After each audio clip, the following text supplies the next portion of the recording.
What's interesting on the privacy side on GDPR is actually we've seen the rest of the world in a lot of respects follow that. There's legislation in a lot of countries in Asia, which again is modeled on the GDPR. So that really has set a global standard for privacy.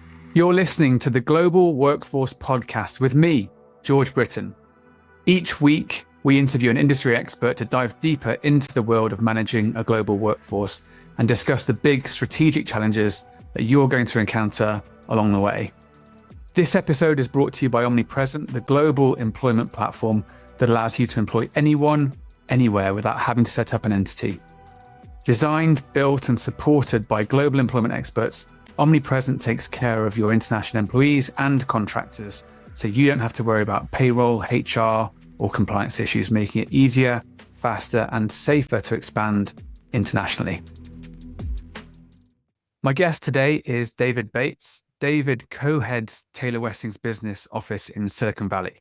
He specializes in advising US clients and in assisting them on their M&A activity, investments, and expansion plans to the UK and Europe. Welcome, David. Great to have you on the podcast. Thank you, George. Great to be here today. Fantastic. So, David, one of the things I wanted to really kick off with is, I think it's considered the M&A market in the last 18 months, or certainly last year, were fairly flat, but there's a lot of excitement about kind of the tail end of 2024. And right now we're in early July, so there's interest in some early green shoots there. Just wanted to get your take on the market activity generally, and what are the key trends that you're seeing from your perspective? Sure. I mean, I think you're absolutely right. Last year was definitely a flat or even a down year compared to what we'd had coming out of the pandemic. It was boom times, and then we all know what happened with sort of Ukraine, inflation, interest rates, etc. And that really did put a brake on the VC markets and the M&A markets, the IPO markets that drive a lot of activity, particularly out of the US. And last year was a difficult year. There were fewer deals being done. I think you're right. We are seeing some green shoots.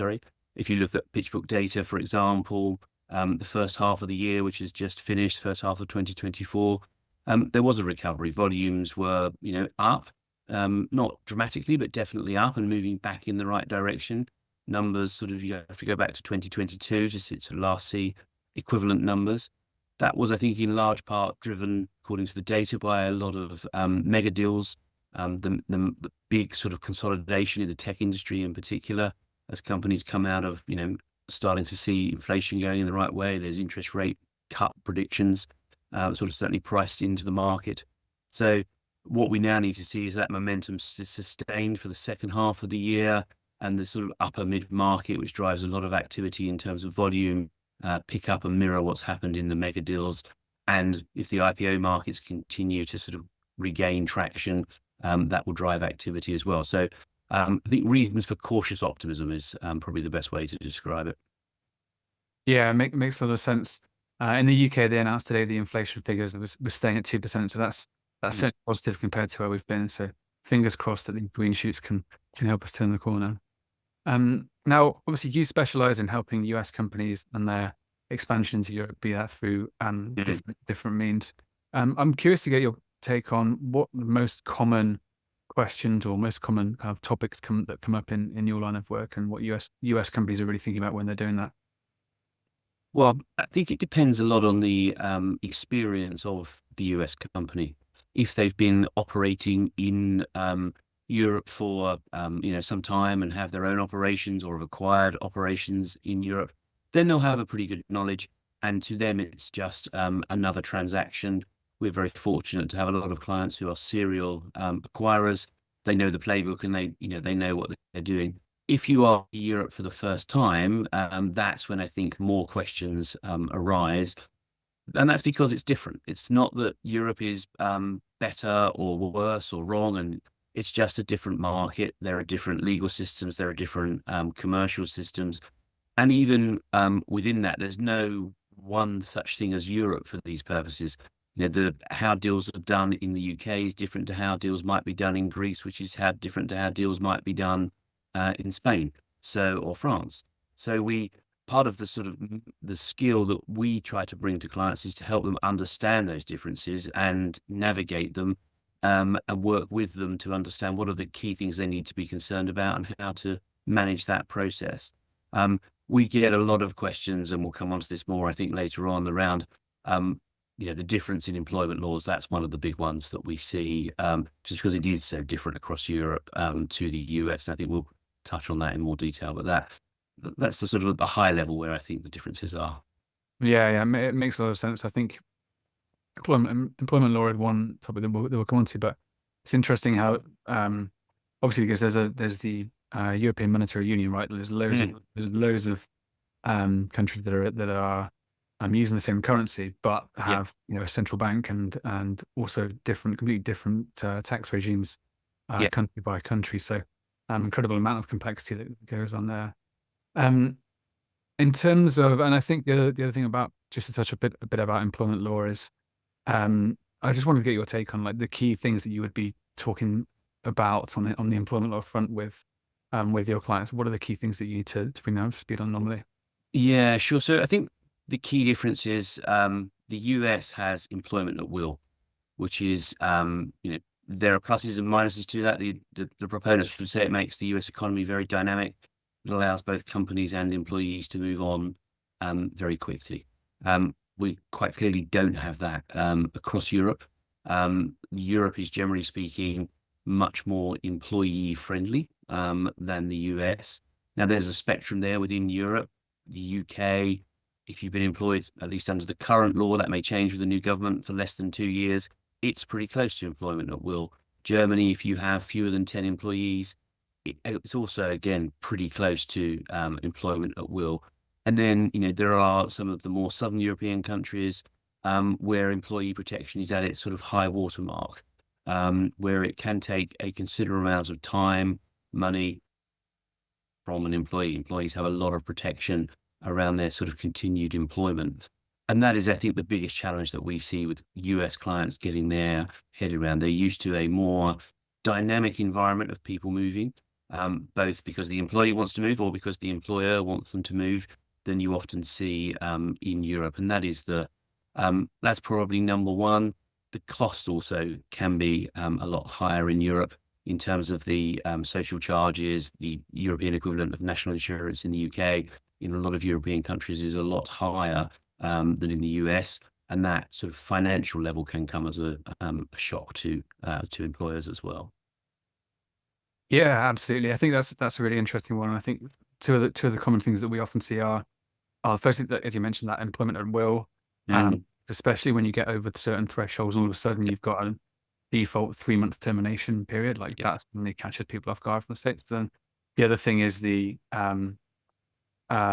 because you have that employment at will, you also have, I think it's really interesting when it comes to job offers and like the power behind that. Like certainly lots of European companies, when they're making an offer, they know that this has to be a serious thing because they can't just pull it very quickly. But in the US, it's very different. But like you say, employer costs are really different when you've got places, France, one of the most expensive countries in the world, compared to the US. But then on the flip side, the benefits are really different. Not many people expect, additional healthcare benefits, but it's kind of the default in the States, right? Exactly. And the other part, you make a good point about the hiring thing. The thing we often have to explain to clients is that the hiring process also just takes longer in Europe. If someone is with their current employer and has, say, a 3-month notice period, it's not that they can give notice on a Monday and start the following Monday with you. They'll have to, unless you can agree something different, serve out that notice period. So there is a longer runway on that. Sort of, you may find someone and like them and offer the job, but you might then be waiting 2-3 months before they can start. And that's very different to what people are used to here in the US. So we'll come back to this theme again and again. It's not that one is better than worse. It is just you have to sort of explain there are differences, and these are the differences, and these are the the practical implications of them. Yeah, absolutely. So employment law as well. I guess I'm curious to get your take on some of the wider regulatory implications. So the obvious one that springs to mind for me is GDPR, and do you find that that's an educational piece for clients as well, or are they more kind of up to speed on things like data protection regulation? I think data protection, the picture has changed in the last 5+ years. When GDPR was first coming in, in the run up to 2018. It was very new. It was very different, particularly for US, US companies. A lot of countries in Europe already had privacy laws. Germany, for example, before GDPR, which effectively sort of brought in a common standard across Europe where there were multiple different standards before. Um, that was very different, but we're 6+ years down the road now. A lot of US companies are much more familiar with that regime and much more understanding of it. What's also helped that journey undoubtedly is that you now have a number of states in the US that have their own privacy laws. They are not, I think it's fair to say, as extensive and all-encompassing as GDPR, but they're on that spectrum. California was probably the first major one, and certainly the high watermark, the CCPA that came in California in 1st January 2020. And because California is such a big market in the US, if you're a US company of any size, you're going to have to be complying with that anyway, and you're going to have your own privacy policies, and that is, it's modeled on the GDPR. It's not as extensive, it doesn't go as far, but it has a lot of similarities. So most sophisticated US companies of a size that are thinking of going international and coming to Europe, they've already dealt with a lot of privacy stuff because of the legislation in the US. What I think is interesting, though, is there is now a sort of second tranche of digital regulation coming out of Europe. The AI Act finally came into law this week, will take effect, I think, from the 1st of August. You've got things like the Digital Markets Act, the Digital Services Act, a lot of legislation coming out of the EU in particular, seeking to sort of regulate the digital economy that isn't currently mirrored in the US. The US has a very different approach to things like AI regulation, its guidelines. There's no federal legislation. Some states are starting to look at it, but I think the more business-friendly ones that are trying to put business-friendly AI regulation in place. The UK, interestingly, doesn't yet have a sort of a comprehensive set of AI regulation and is following more the US path, which may be a competitive advantage for the UK when looking to sort of attract investment in this sector from Europe. So, we're kind of through GDPR, but there's lots of other stuff coming and in the pipeline around regulation that I think the US companies will need to understand and get their head around, because again, it's just different to what they're used to here. Yeah, it makes a lot of sense. Sounds like on the data protection side of things, kind of like Europe leading the way, and then the US kind of follows suit. But on AI, it's still probably a bit in its infancy, right?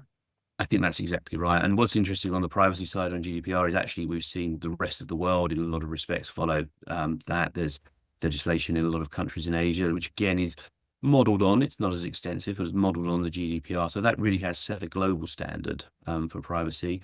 I'm not so sure that will be the case when it comes to things like AI. I think there's much more scope for different approaches there. And I think certainly the view here in the US is that it's almost too early to regulate some of this stuff because we don't actually know what it is fully yet. And the regulation will be out of date 6 months after it's in place. So, but that doesn't mean that if you're in that sector or using AI, a US company operating in Europe, you are now going to have to pay attention to this. Yeah, it makes total sense. I think you're absolutely right. We're still learning so much about this at the moment, and to apply a regulation right now is going to be, like I say, out of date in a few months' time, most likely. I'm curious to get your take on market dynamics more broadly. So, how, in your mind, do market dynamics in Europe differ from the US, and what should US companies be thinking about? What do they need to kind of price into deals that they're doing in Europe? Yeah, so I think what's interesting is as an outsider, my sort of perspective is actually, although there are 50 different states in the US, they are all actually remarkably similar. I mean, that may sound slightly strange at the moment with certainly sort of political debates that are happening, but there is a lot of similarity between, I find, the states when you travel them and people's approach to, business or life generally. And I think there's much more that I think Americans have actually much more in common than they realize with each other and much less that divides them. Whereas if you look at Europe, again, come back to that earlier point, that there are now 27 members of the EU, they are all distinct countries, and there are similarities, but there are actually quite a lot of differences, I think, in culturally how people approach business. How you do a deal in Greece is different to how you do a deal in London, is different to how a German would approach a transaction. So you have to be, I think the key is understanding taking the time to understand the local market you are actually operating in, and not thinking that there is this just one homogenous thing called Europe and everything is the same, all the way from, the Atlantic coast in Portugal right up to the borders with Russia. It's not. It is very different across those markets, and it is about taking the time, as I say, to understand the differences in those markets. And then within that, there are, differences within, that are different to how things operate in the US. Things, generally speaking, may not be as fast paced as Americans are used to in terms of, getting transactions done. They take a little bit more time, perhaps, in certain countries in Europe. There's definitely more process and regulation in some of the civil law jurisdictions of Europe, where you've got the involvement of sort of notaries and chambers of commerce, and how you actually record transactions is different, and there's just more process involved, as I say. So it is about understanding the local market you are operating in and how that market operates. There is no substitute, I find, for actually getting your, as a company, getting your hands dirty and getting in there and understanding, how to what people like to see in those markets. Yeah, yeah, it makes a lot of sense. I think such a bit on like some of the legal aspects there, but I guess there's also, you touch a little bit on some of the cultural sides. Just things might take a bit longer. Try and acquire a company in Sweden in August. Like it's going to be a nightmare trying to get things done, right? So, Yeah. can you talk a bit about like the cultural side of things, in particular, how you start to think about integrating these different workforces on different sides of the world with different cultures? What Yeah. do you have on that? We've touched on a very good one already. It still always comes as a shock to people who don't understand it that, I want to get a transaction done in Spain in August. Well, that is not going to happen. So you have to understand that, again, it is the cultural difference that people take holidays in a different way in Europe than they do in the US. So there are things like that. There are issues around, working hours and availability. France now has the right to switch off. You have to have an 11-hour sort of break away from your device or your computer, and not be contactable. Now, clearly, many senior people don't, may not abide by that, but that is, you don't have the sort of 24/7 availability of people that certainly, I think a lot of people in business in America are much more generally available and contactable and working longer hours. So it is, again, it's those sorts of things. Germany, if you believe the statistics, is still much more of a cash economy than a credit card company, and that's changing as the younger generations take over. But if you're a online business, that has an impact on you in terms of how things get paid for, and market penetration of digital services or buying things online much higher in the UK. It's the high watermark of Europe versus some of the Mediterranean countries. So it is again, to my earlier point, it is sort of those are sort of interesting cultural differences in and of themselves, but they also drive how you operate as a business.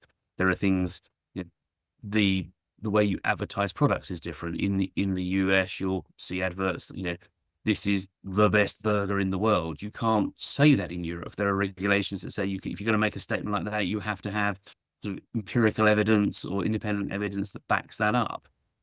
So there are things like that you just need to be aware of to work your way through. But we shouldn't. I think it's important to say, there are also fantastic opportunities in Europe. It's a massive market. Whatever it is, 450 million consumers. If you took it as a whole, the size of the US economy. So there is, there's also lots of positive as well. We shouldn't also just focus on the differences. Yeah, no, I totally agree, and I totally buy into the best burger in the world concept. Like, I'm not going to hold you to account if I don't like it. Yeah. Perfect. I guess the other big consideration here, I guess there's a number of different things that flow around in my head right now, but one is the big difference in political and economic risk, right? So this is, I think, the second podcast we've recorded since the new UK government went over here. Feels like over in the States, it's like the wind blows a different way every other week, and that kind of, even just things like the debate from a couple of weeks ago can have an impact on expectations, and then businesses start to take action sooner rather than later on some of those predictions. I'm curious to get your take on how that might affect some of the transactions that you're seeing in flight, and what people need to be considering when there's things like an election year going on. Yeah. I think what's interesting is, I mean, there's the big sort of macroeconomic things, and certainly sort of Ukraine and the consequences of that around sort of energy insecurity leading to inflation, interest rate rises. That definitely had an impact on sort of transactions, US to Europe, and vice versa. Because of that uncertainty, business, as we all know, doesn't like uncertainty. And that is the thing that causes people to pause. What I would say at the moment is, I think the more interesting sort of issue, if we're looking at sort of US companies undertaking activity in Europe, is the US sort of political and economic position that drives a lot of that. Um, we've been through, and hopefully we're going through, an end of a period where US companies have, for very good reasons, looked inward. It's the biggest economy in the world. They've got their own huge domestic market to address, and in tougher times that we've all been through, you focus on that. You focus on your core and make sure everything is okay, and you're paying proper attention to your domestic market. As you come out of that, and hopefully the economy across Europe and the US pick up, you can then look more internationally. Look at more doing things internationally, particularly the first time, comes with a cost. In a difficult market, you're going to preserve cash and not incur those costs. As we move out of that situation, you may start to see companies hopefully starting to look international again, as they perceive the economic risks to be lower. I think as everyone knows, there's an election here in the US in a couple of months. That will have an effect, typically, of slowing things down for a few months in the run up to that election.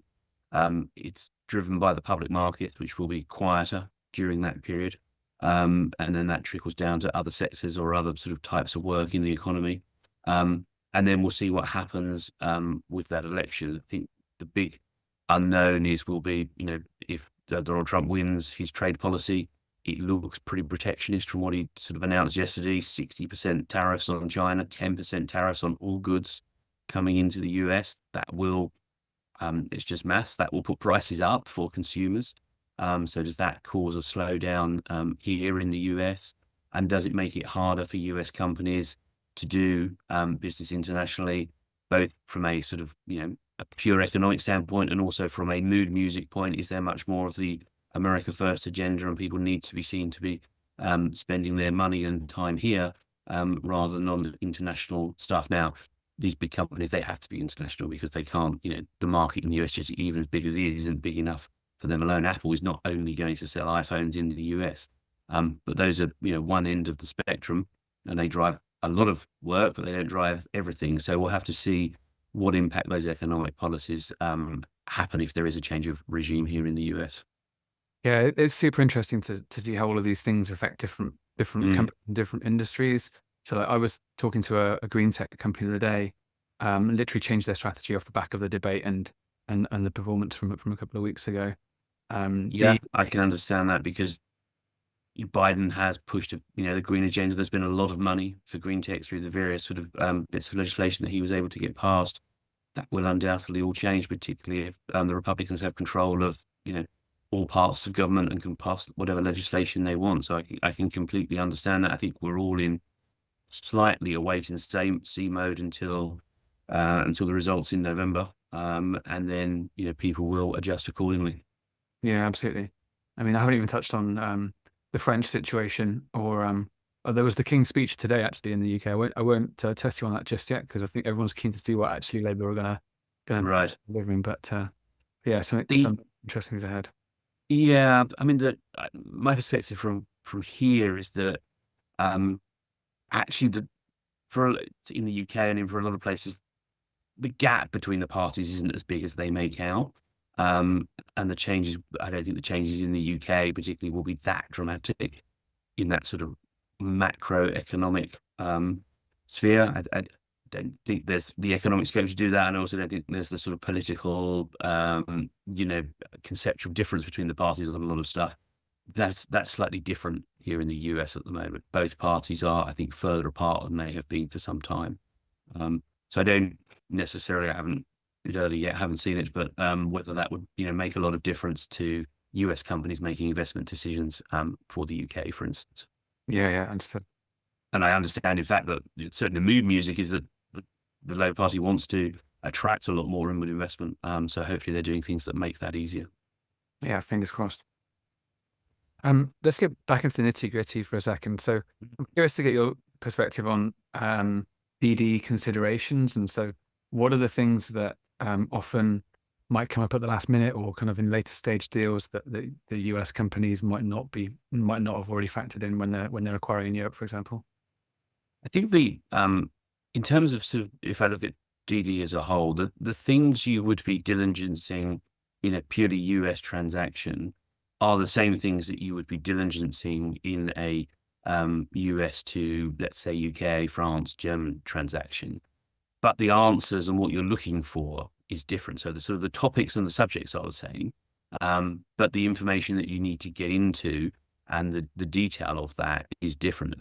Coming back to an earlier point, that's where you need experts who understand the local market, lawyers, accountants, tax advisors who can tell you if there's a problem. A provision in an employment option agreement that is absolutely fine in the US may not work, may not be valid in, say, the UK or in France.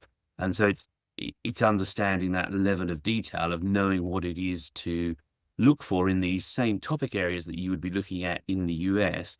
But as I say, the answers will be different, or the flags will be different, and making sure you've got people who understand what it is that are actually the key points to look at in those jurisdictions. You can't run I don't think you can successfully run a sort of diligence on a European business solely from the US with just US, so people who are familiar with the US only.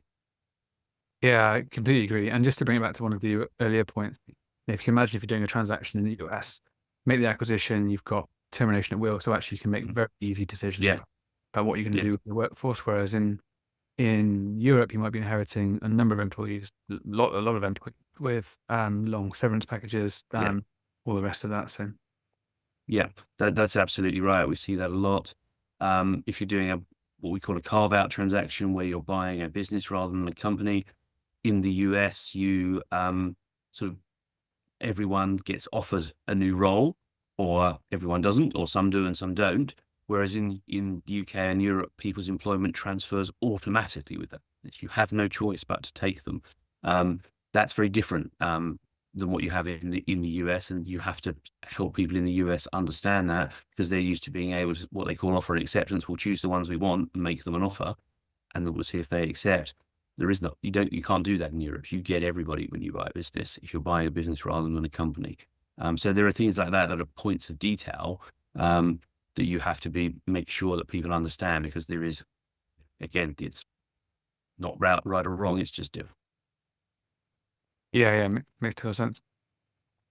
So I'm curious to get your perspective on the other aspects of like the post-transaction side of things. What are the common areas where US companies might trip up, and what would you kind of suggest to people to ensure a smooth integration post-transaction? I'll start with a trite one: time zones.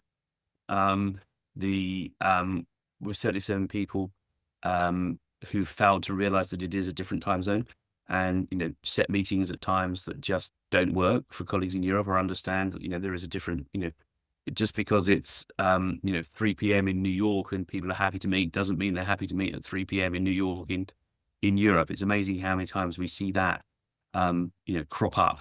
People pretty quickly get their head around it, but at the start it's an issue.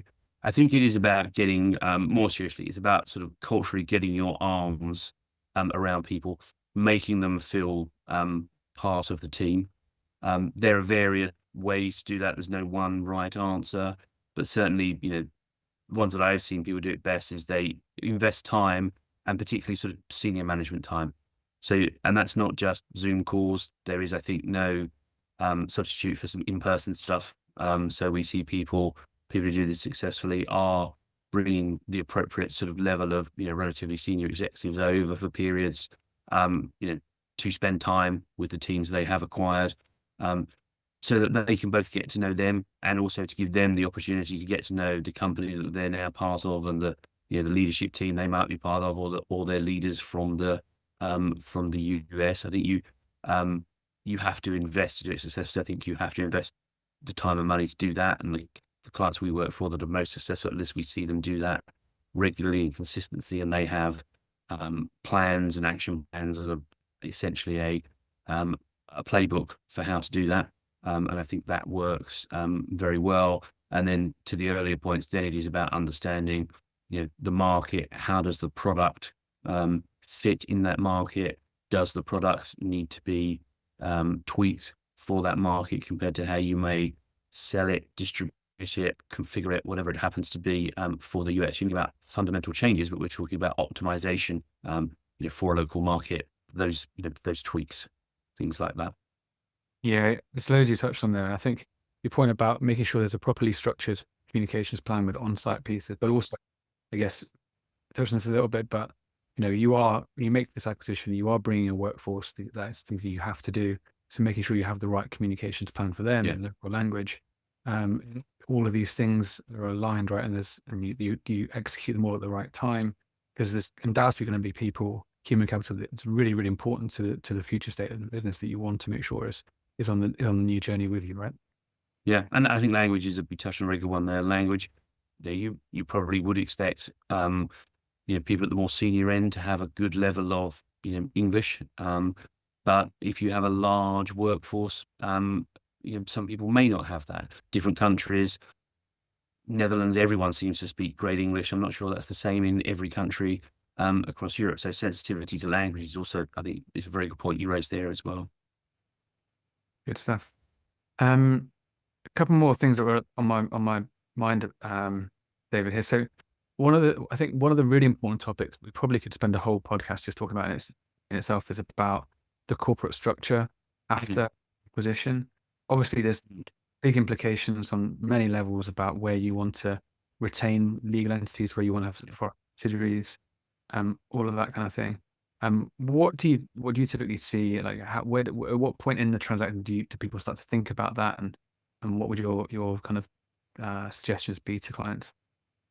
Generally speaking, unless there are good reasons otherwise, it is dealt with post closing of the transaction, unless you are in your planning or sort of for the transaction, you are looking at sort of economic synergies, cost savings, in which case you may look at it sort of sooner. But generally speaking, even if you've looked at it up front, we certainly see the implementation of these things post closing. I think there are sort of three main drivers of sort of entity or structure rationalization post transaction. The obvious one is removing duplication. If you already have an entity in, say, Italy, and you've acquired another one, do you need to, or can you consolidate all into one? We see a lot of work post transaction reorganizations, as we would call them, sorting out things like that. Are there good legal or regulatory reasons why you need to retain an entity in a country?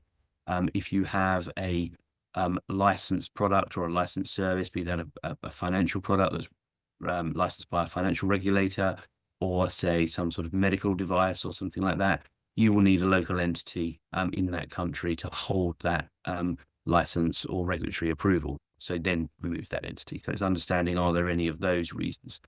If you're in a sector certain where you're dealing with, say, government on the other side as your contractor, they look, generally speaking, a lot of Europe likes to see a local entity to contract with. So again, you can't remove that local entity for that. So it's understanding, are there legal, commercial, regulatory reasons to retain an entity? Once you've cleared sort of that hurdle, then I think it comes down to a cost benefit analysis of the cost of maintaining this entity. Are there justifications for it? Can we do without it? That looks at risk. So do we need an entity to mitigate a tax risk, the permanent establishment risk in a country? Do we need it to because customers or indeed employees want us to have a local entity? So even if legally, technically we don't, there's a perception that we need to have one to be successful in the market. So do we retain it for that? Or on the flip side, are there more efficient ways to run that operation in the country? Do I need an entity there, or can I in fact just have one hub entity in, say, Amsterdam, to pick an example, use that to engage my employees across Europe. We see that work particularly well where you may have a thin but wide workforce. You may have just one or two, three or four in each country. You can employ, you can have what we call a non-domiciled employer. For instance, you've got one German employee, he's employed by a Dutch entity. You don't need a German entity to employ that person.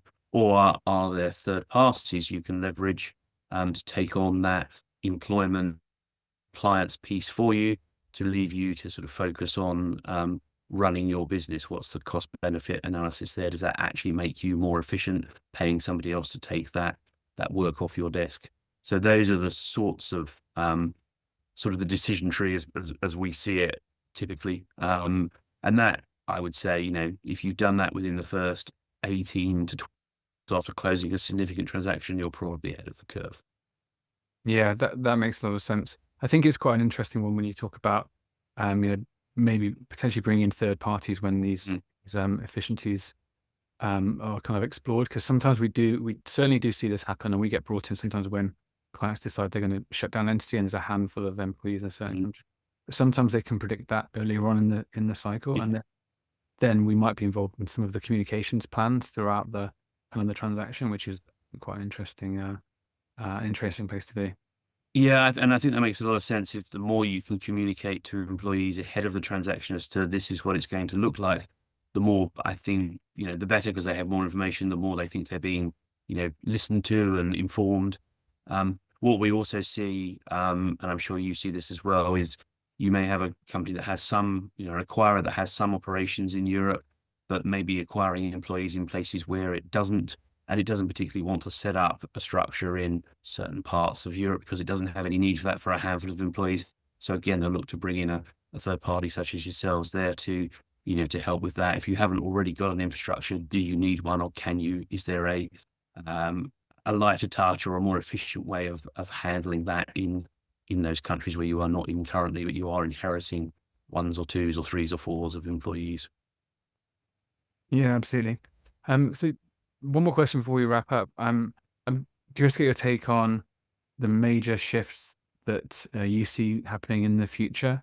Do you foresee things changing radically in the coming years, and when it comes to US companies making European acquisitions, or do you think things are going to stay fairly stable?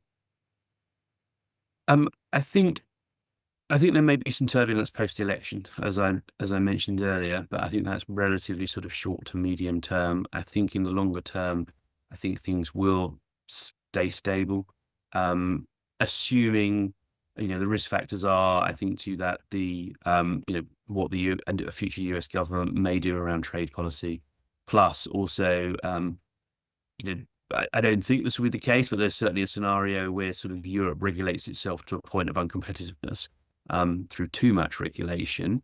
Very, very big companies will just deal with that because they have the resources and they need the customers. It's those sort of smaller, medium-sized enterprises that may be put off, moving into Europe for the first time by sort of if it becomes regulatorily just too difficult. So I think there is care needs to be taken there by politicians not to make things go too far. But assuming all things there sort of play out reasonably, sort of sensibly, I think actually you could see increased investment in Europe, given the sort of size and wealth of the market. And you are seeing at the moment with sort of US-China relations, sort of a pullback of US companies from China. That money has to go somewhere, in the sense of the investment has to be made to sort of drive growth. And I think Europe could be a net beneficiary of that. Yeah, absolutely. Fantastic. David, last question for me, I think, is what would your top 3 takeaways be for any US company looking at a European acquisition right now? So I would say, in sort of some sort of order, is sort of plan ahead. The people what I mean by that is, plan ahead both for the acquisition and for post-acquisition in terms of how you're going to integrate. The people that we see do this most successfully have detailed plans, have a sort of multidisciplinary team involved in those plans. It's not just the lawyers and maybe the accountants or the finance people. it involves the full suite of the business, the operations guys, the HR folks, everybody sort of working together, the commercial team, the sales team, as to what the future will look like once this either acquisition or setup has happened, and have, I think, buy-in from the top to drive that forward. Um, I, I guess I'm bound to say this, but I do think there's value in taking good advice. That's not just legal. That's tax, that's accounting, that's HR. It covers a whole sort of suite of professional services, so that you understand, the business environment from those perspectives, and how that operates, so you can plan for that. And then finally, the one we particularly around sort of what I would call investment rather than M&A is, once you're decided to do it, fully commit. If you have a plan, implement it. Don't sort of, we do see people who sort of go gung ho for maybe a month or two, and then it kind of falls down the agenda and everything has not been done. People that do it most successfully, they have a plan, they implement it, they fully commit to it, because they have that buy-in from the top that then empowers people to drive through or on the plan and on the implementation, and that leads, in our experience, to the best results. And what I would also say is, we certainly see clients who fully commit, they test the market, it isn't there for whatever reason. That's fine. That's not a failure. You've done the right work there, and you've realized, okay, this isn't quite the market we thought it was. We need to pivot here, or we need to pull back there, whatever. But at least then you know that answer, rather than you're still not sure if it's actually a market for you or not, because you haven't fully committed to it.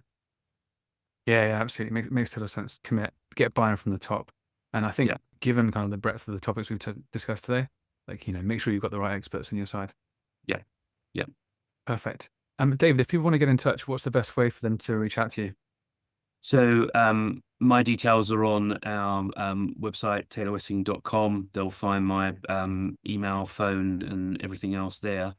So that's probably the easiest way to find me, or of course, LinkedIn. Absolutely. Sounds perfect. Just don't call David at 10 a.m. Paris time, because he'll be asleep. That's right. I in the room. That's something I learned very early on once. Fantastic.